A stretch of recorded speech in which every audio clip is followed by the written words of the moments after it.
We always give Vanguard shit for being a game that sometimes sets are so slow. Sometimes the game particularly gets boring. But how do you prevent yourself from getting into that situation? And I really kind of wanted to touch on that today. I mean, we were never playing trash like this, but you know what?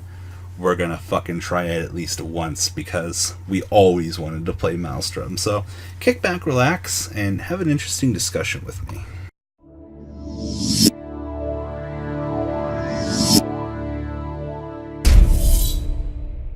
I'm pretty sure that this has been a video that we've made on this channel before, more recently, but I wanted to kind of revisit the topic. And yes, Vanguard gets boring. I am one of those huge advocates of like having secondary hobbies, and I know I've mentioned this before, but to those of you that don't have that secondary outlet, how can you keep the game fresh? And this is it's not really a controversial topic, but I know a lot of you guys can't really jump decks. A lot of people are kind of stuck with the same thing, and there's a few things I want to discuss here.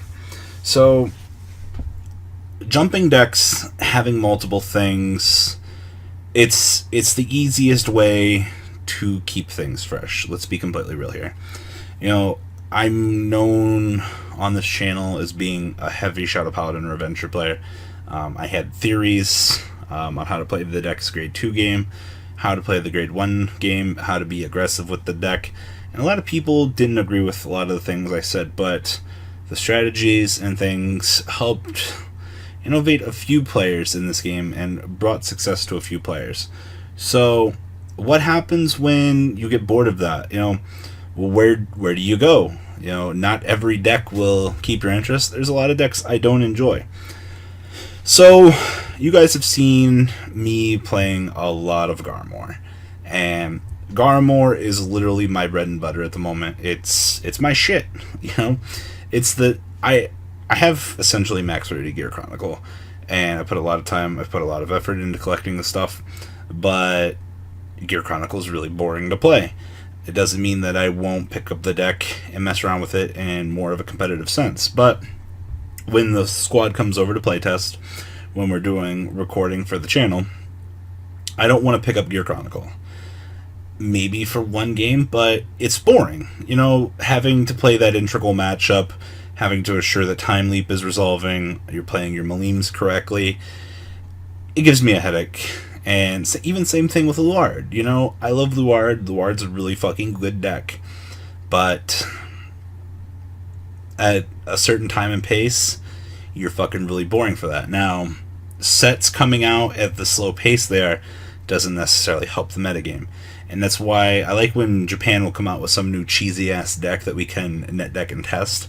But that's besides the point. So, Gear Chronicle, Luard, they're my babies. I love them. But they shifted me over to Garmor. It was a rogue deck. It was something new, and I'm a fan of Gold Paladins. Ever since like I built the whole Ezel unlock deck to troll my opponent, or to troll my friend who was having this massive spurg of just wanting to play everything Star Vader and Link Joker. I like it. I love the rush that Aglaval has. Just the massive fucking abuse that deck can generate in itself. And I always have been a very aggressive player playing this game. I love the ability to just toggle alt and bada bing bada boom. No, I'm literally destroying my opponent. You know, aggressive strong decks. Believe it or not, I'm not a huge fan of Aqua Force. Well, that's literally what Aqua Force does. It's not that thrilling. But Garmor started to not get interesting. So, what have we done? The OCG come up with Hellheart 8. I knew it was a deck, but I never really had seen a particular list from it. So, we've been messing around with that. And it's these little bursts that keep my particular interest going. You know, there are a lot of you guys that don't have the advantage to build other decks. And that's honestly where you can deck swap with people. You know, of course, don't rip yourself off. But, you know, I'm sure there's that one guy at locals that's got a few decks. You know, engage with these people. Ask to borrow something to play test. You know, I have a friend of mine that has more stuff than I do. And, you know, if you're in the circle of friends, then, you know, you can borrow a deck from him. You know, get to know these people. You know, I know a lot of people don't have that advantage either, but you can trade off what you currently have. It's like getting a new car. You're literally trading in your old piece of shit for something new. You have online resources to playtest. They're not grand and luxurious, and there's a lot of salty little kids on there. We all know that, but you have a resource to test something new. You know, there's always that new exciting thing coming out, you know. Oh man, like the new 27... Cardfight Vanguard's a lot like buying a new car. God, that's fucking weird. I know a lot of you guys haven't had that experience in your life. You know, there's always something better, bigger and better coming out, the next model. But that's how it is with, like, Set 11 coming out here. You know, like, right now, like I said, we just built Hellheart 8, kept my interest. 11 comes out the end of the month here. Like, I'm stoked to play Shiranui Domination, but I'm stuck playing Shiranui Domination. Playtesting for probably the next couple of months. I hope you guys are buckled up for all the Shiranui matchups that you're about to just have to endure. I can't wait to play Garmor against Shiranui. I'm gonna lose so fucking bad. But, you know, even the new Kagero stuff, the new Gear Chronicle, these will be things that will rejuvenate interest for a little while. And it's one of the weird things that Vanguard has going about it is interest and rejuvenation comes out as clans get support. Now, all the Link Joker players, congratulations. You guys are going to get Omega Unlock, Punish Your Opponent, Skill. That's the key word. There you go. Super Omega Unlock, Unlockable, can't target this circle. Haha. We did it. That's literally how I feel about Link Joker ever since Angie came out.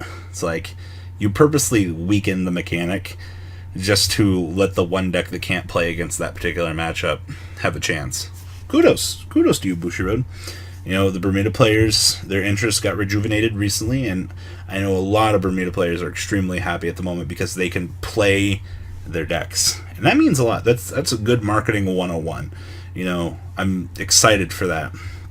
But either they need to come up with some way to make the game more exciting, or, you know, the people that are dropping like flies that are quitting the game, I haven't seen a lot of new blood coming into the game. That's one of the things that kind of worries me, is all these people are quitting, but there's new players coming in at. Yu-Gi-Oh! Has the mystical land of new players. So, we've talked about engage with other people, be sociable, ask to borrow decks while you're at locals, trade your deck. You know, that's how you compensate yourself for not being able to have everything. Playtest online. I'm sorry that, unfortunately, you know, if you like to play paper, there's only so much you can do. You know, you either start making budget decks or you find a way to get the new thing that you want. There's not much else sugarcoating wise you can do. The biggest thing I would recommend, though, is just don't feel bad when you're trading away your deck for something else you want to play. You know, don't feel bad about trading Luard for Narukami and like $100. You get $100 and you get a new deck. It's not necessarily a bad thing, but you know, if you're having buyer's remorse, don't put that on the other person because you don't like the deck. Take time, educate yourself on these particulars. Find ways that you are enjoying, or, you know, don't invest in something until you want to play it. It's pretty straightforward, and I've seen a lot of sad faces when they pick up a deck that they don't particularly like. I don't know why you haven't educated yourself up to that point, but the only person you can really blame is yourself. So, I don't know, I wanted to make this video because I am slightly bored of Vanguard, but not really. I know what keeps my interest, and it's always very fun being able to play a rogue, essentially. But there's only so much rogue that can be produced, you know.